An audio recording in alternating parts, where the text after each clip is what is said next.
Okay, here we go. So, hello everybody. It's Josh, also known as Fatal Fantasy.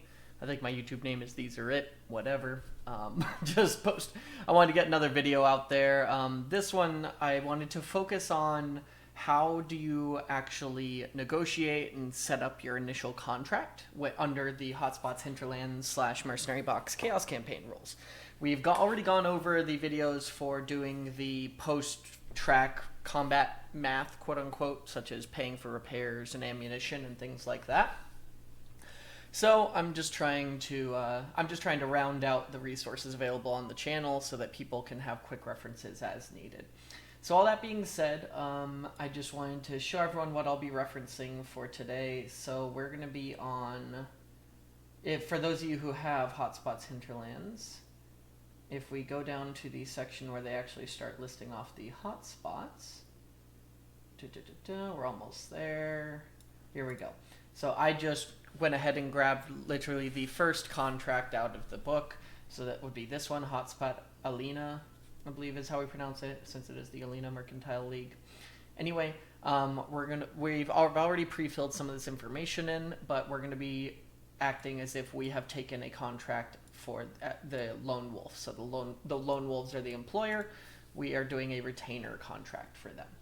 So I'm going to go ahead and minimize this. And what do you know? We already have the contract filled out, at least with the basic information.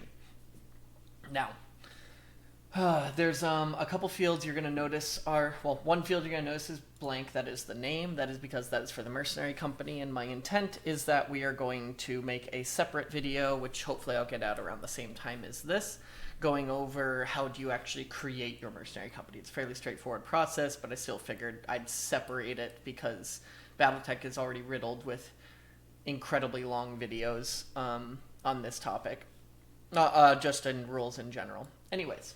So, I'm going to go ahead and we're going to just talk about the contract in and of itself. What do each of these terms actually do? And everything like that. I'm going to go ahead and just pull up my Hotspots Hinterlands on the other screen here so that I can more easily walk people through what different terms mean on this contract. So, step one, here we go.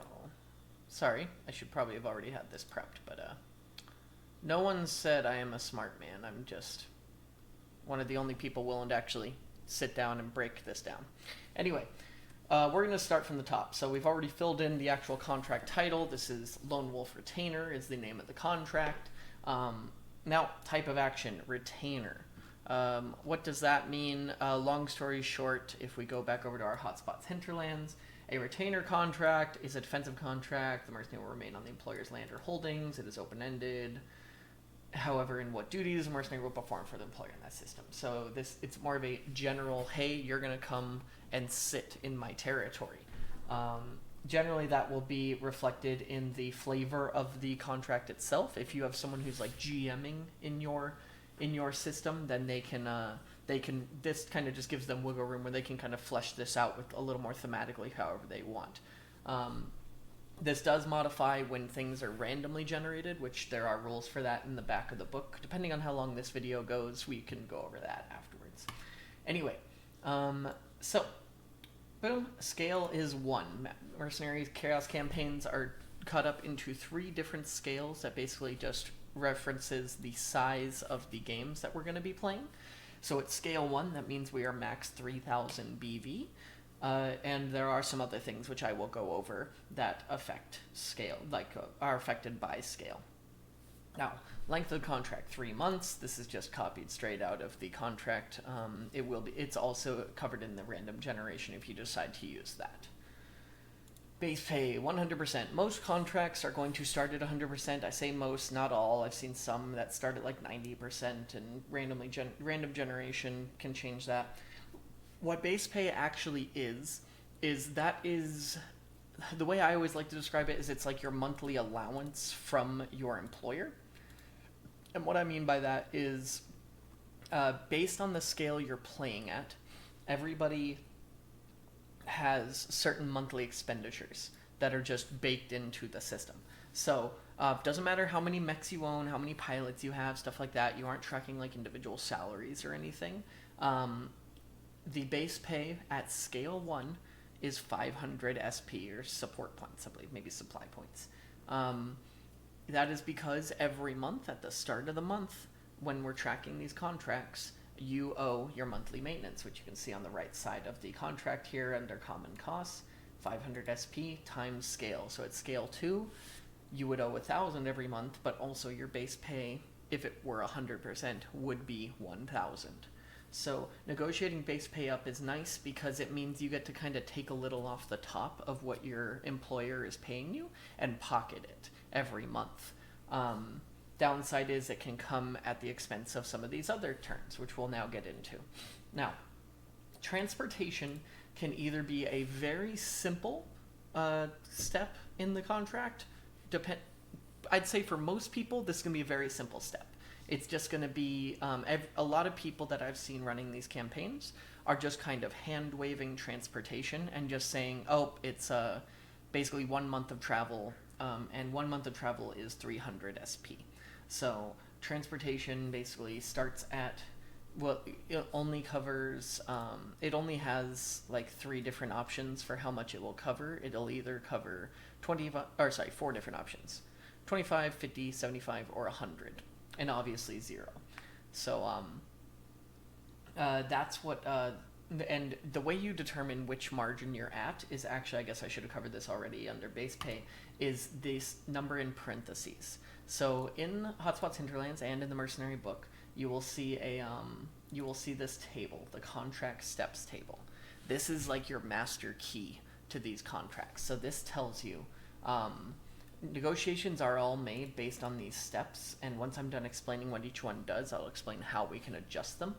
So the case in point, we're at transportation right now, and it is at step 5, which we're reporting 0%. So we go back over to Hotspots Hinterlands here, you'll see step 5 right there, transportation terms 0%. That means your employer covers 0 of your transportation. The lowest transportation can be is 5. I'll have to check if there's some corner case situations where things can be marked in their dead zones, but I don't believe they can be. So basically, if we were to step it up 1 step, then our employer would be covering 1/4 of our transportation, half, 3/4, they'd be covering our full transportation, obviously, since that is how math works. Anyway, actually, let me pull it back to the screen here. Anyway, now, support. Support is a broad term that covers, excuse me, the support cover is a broad term thing that covers the that covers repairs, rearming, and things like that. It also can cover, if you, depending on the level of support, it will cover whether or not your employer reimburses you for destroyed units. So once again, if we reference our steps table, you'll notice that under support rights, right now we are at 1, which is nothing. They give us absolutely nothing if we take damage or die or anything like that. But the higher you go, first off, you're going to have straight and then a percentage. So when it's straight support, that means that as long as your unit isn't destroyed, they will cover that percentage of the repairs. But if a unit is destroyed, which means it had its center torso zeroed out, like 0 internal structure remaining, then this straight support percentage does absolutely nothing for you. You are not reimbursed for the loss of that mech.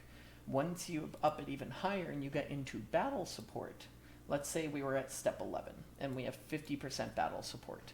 That would mean that I have a Centurion, it's running around and it gets shot through the chest by, I don't know, 7 clanny or PPCs. That Centurion's obviously no longer amongst the living, and it would be fully destroyed. So we cannot drag that mech back to our bay and repair it, but our employer, because we are at 50% battle support, would give us half of whatever the value of the Centurion was as compensation. So we would still get money in our pocket It's kind of like when you're kind of like in the real world when you total your car. Basically, that's what battle support is. It basically guarantees that you will get credit for your mech being quote unquote totaled. And I'm realizing this is a no webcam format, so me doing air quotes with my fingers is doing nothing for us. Anyway, now that's support percentage. Salvage. This one's can get complicated, but for the most part, it's fairly straightforward. If you're at this point, you probably are not new to Battletech, so you at least understand the concept of salvage. Basically, your employer agrees that you get to take in a more complicated campaign. It would be you get to keep X percentage of all of the salvage. How salvage works in these Mercenary Chaos campaigns is that, let's say you destroy, not fully destroy, but disable an enemy mech on the battlefield.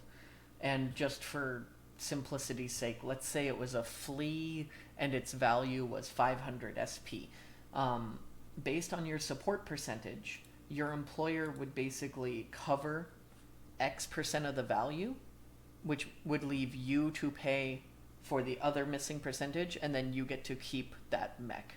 So in this case, this is a really spicy contract because this says basically the wolves are saying, the lone wolves or whatever are saying, hey, you get to keep everything. If you disable an enemy mech, you have 100% salvage rights, which means we don't pay a dime. We just get to grab it off the table and it is now ours. So that's pretty incredible. Now, the final point that matters on this record sheet in regards to negotiation is command rights. Now, command rights are interesting. In a perfect world, command rights do not affect your game in any way, shape, or form. Unfortunately, we are not in a perfect world. What command rights represents is, the way I word it to my players is, it represents the amount or the level that you are integrated with your employer. Now, that is usually a bad thing. Mercenaries, in an ideal world, like to work independently, meaning there's no think of it as your employer is a micromanaging boss, and you want to be as removed from them as possible. Basically, you don't want to be part of the bureaucracy or anything like that. You want to show up, you want to murder the guys that they put in front of you, and then you want to go home and get paid in the process. Command rights are what kind of get in the way of that. So, as an example, let's just we're back on our table here, and what you're gonna notice is that on every contract in Hotspot's Hinterlands there is a command complications table, and where is it? Or at least there should be on every single one. Maybe not. Okay, well, there is a command complications table on the majority of them, and I don't know why there isn't one here, actually. There may be I may just need to find the full one. I'm just going to scroll till I get one. Here we go, command complications. So, at the start of a track, each player is going to roll on the command complications table, and the roll gets modified based on how high, I guess you could say, their command level is with their employer. So in this case, our contract, we are being offered a contract where we are at a liaison level, which means basically our employer is just putting a liaison embedded with us, and they're just telling us what to do in the moment to moment, and just like not telling us what to do, but giving us the broad stroke instructions. So in that case, when we have a liaison command and we roll on this table, we add 1. Now that's bad. The reason that's bad is usually the higher we go, the more stupid stuff that happens. So case in point, I roll 1d6. I'm just going to do it right here on the table, and I rolled a 4. But because we're a liaison, we add 1, so that goes up to 5. So we checked step 5 here, so this is right before the track begins. Like, we are about to put models on the table. Chaos occurs as civilians hear the first non-Falcon dropship to land in over a year. Your opponent gains 4 unarmed foot infantry battlefield support assets. Unlike normal assets, enemy movement is hindered by these assets, and enemies may not move through a hex containing one or more. Any player that destroys one of these assets suffers an immediate -1 reputation. Long story short, our opponent gets things that cannot fight, but that they can move around to block our movement, and it's very bad for us if we kill them. Reputation is a very, very, very valuable thing, and you lose it if you kill these mobs of civilians that are freaking out and running around the battlefield. Not good. So that's what command level means. Let's get back to the table. I want to say it was like in the 40s. Nope. We're just going to get back to the blah, blah, blah, blah, blah, blah, blah, blah. All the stuff I'm literally talking us through right now. Different track types. Here we go. So, right now, our contract says, there we go, cool. Right now, our contract says we are at step 8 of liaison command. So if we go here, command right, step 8. So basically, in order to become independent, where we have no modifier on the command complications roll, we would have to get up to step 11. So those are all the different terms on a mercenary contract. How do we actually negotiate them? So, great question, person who can't respond because this is a pre-recorded video. There are two primary ways you can negotiate a contract as a mercenary. Step 1 is every mercenary, if this is a fresh company, is going to start at a reputation level of 1. You can, for every point of reputation you have, up to a limit based on scale. I'm not going to bother you with scrolling through the book. I believe it is max. Basically, you can only benefit from 2 reputation per the scale you're playing at. So 2 at scale 1, 4 at scale 2, you get the gist. You just get, for every point of reputation, you just get to bump one of these steps by 1. Just no cost, no negative drawbacks or anything like that. You can just do it. So case in point, if I wanted to, like I didn't want to pay the full 300 SP for transportation, I could bump my transportation up to 6, and then referencing our table, that would get us to 25%, so they would pay a quarter of our transportation. Now, the other way you can negotiate is you can choose to subtract 2 steps from one other thing on your contract. And what I mean by that is, I could, in theory, take my salvage rights and drop it from 13 to 11.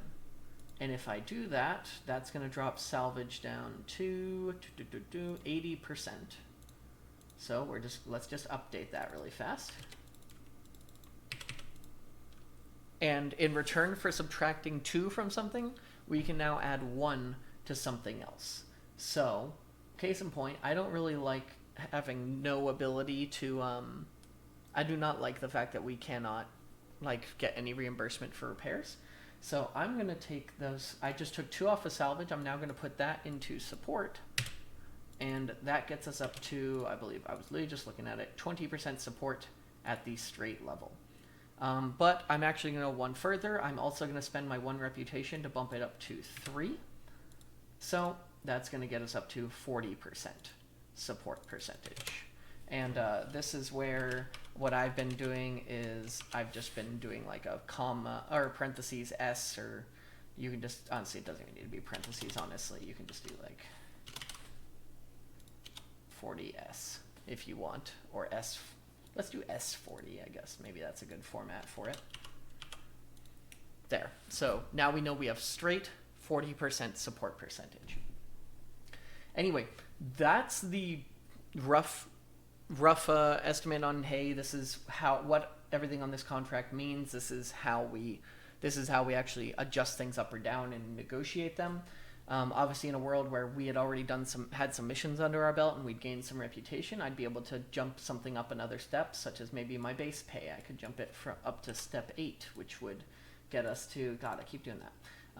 Step 8 gets us up to 110% base pay, which means now every month when my monthly bills come out, my employer pays me instead of 500, they would be paying me 550, which means I just get to pocket 50 SP every time that happens, which can start to add up depending on how long a contract is.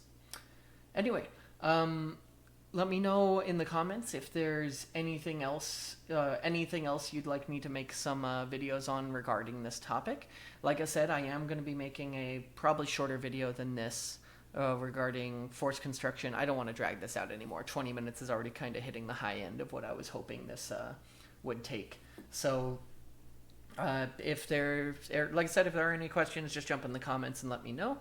Otherwise, wherever you are around the world, I hope you have a great rest of your afternoon, morning, evening, or whatever else. Bye-bye.